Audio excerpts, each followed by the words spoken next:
Well, I give you a short layout of how human traffickers get away with it in the United States of America because this happened to me and my family. I moved to Central Oregon 7 years ago. Eventually bought our farmhouse 5 years ago. There's an abandoned house across the street from ours. It was a group of people. It was the Shutes County Sheriff's Department.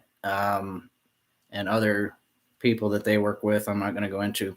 Anyways, we had a meth cook called Gene Brown who used to manufacture meth and distribute it across the street from my house.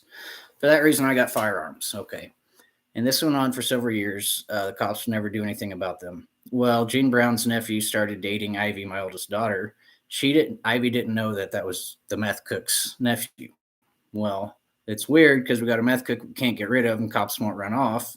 They're shacking up. They're just living there with no legal authority.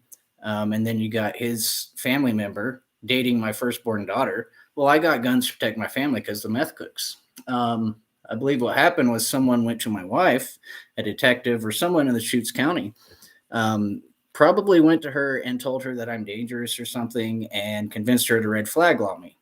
Well, when that happened, she did it for whatever reason because she wanted a divorce and I wouldn't grant it to her. So she red flag lawed me.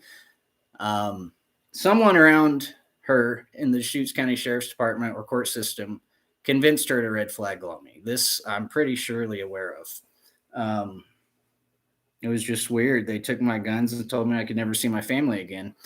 Well, then I was persecuted because I fought the red flag law and she doxed me as a pedophile hunter in court. So it's like I was doxed, and it's very dangerous to be doxed as a pedophile hunter. That instantly puts me and anyone I love in danger.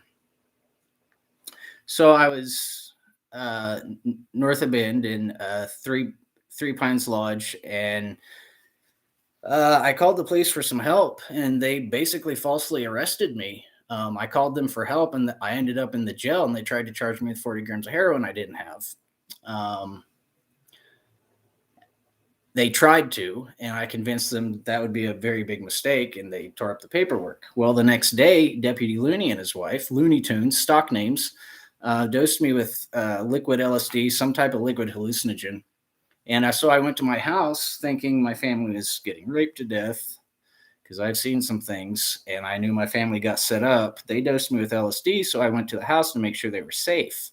And I've been under house arrest now for over 2 years, and my family's in danger. My daughter Ivy recently had a grown man call her and threaten her. Well, my ex-wife assumed that was me, and we proved with a private investigator I didn't call my daughter. So someone's out there harassing my ex-wife and 2 daughters. I'm not allowed to speak to them.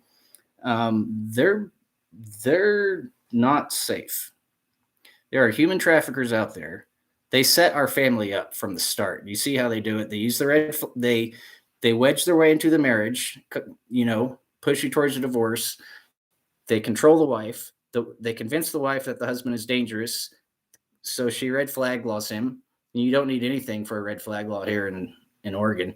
You just go to a judge and they'll do it. And you can repeat it over. You can say, I need a red flag law this guy. If they deny it, well, 2 days later, you can go and get it granted, which is what happened. So they abuse the red flag law here to separate the fathers from the wives and the sons and daughters so that they don't have anyone to protect them. So my family out there are sitting ducks because we were targeted since 2017 on. The targeted, like straight up targeted, picked out and targeted. And I saw what was happening. And unfortunately, my ex-wife trusted whoever she trusted over me. And now it's scary. Every day I wake up, I hope that, human traffickers, whatever, don't do something to every day. I've reported this to the FBI. I've reported it everywhere I could possibly report it. It was Deputy Looney and his wife, Shutes County Sheriff's Department. They have been, it's not just human trafficking, it's drugs and it's guns. Because once they confiscate the guns, where do you think they end up? right? And they have a very close connection with a criminal element here. And I'm not going to mention them, but it's extremely terrifying. So that's how they pick families out and eat them alive under the guise of the law, in the name of the law, and get away with it because they falsify evidence. And they plant drugs and they dose people like me who find out and know too much. They dosed me with LSD, um, to X off my credibility. I'm a very credible person, but they're trying to discredit me by any means necessary, including dumping a vial of acid in my skin. Right? It happens, man. Be careful out there.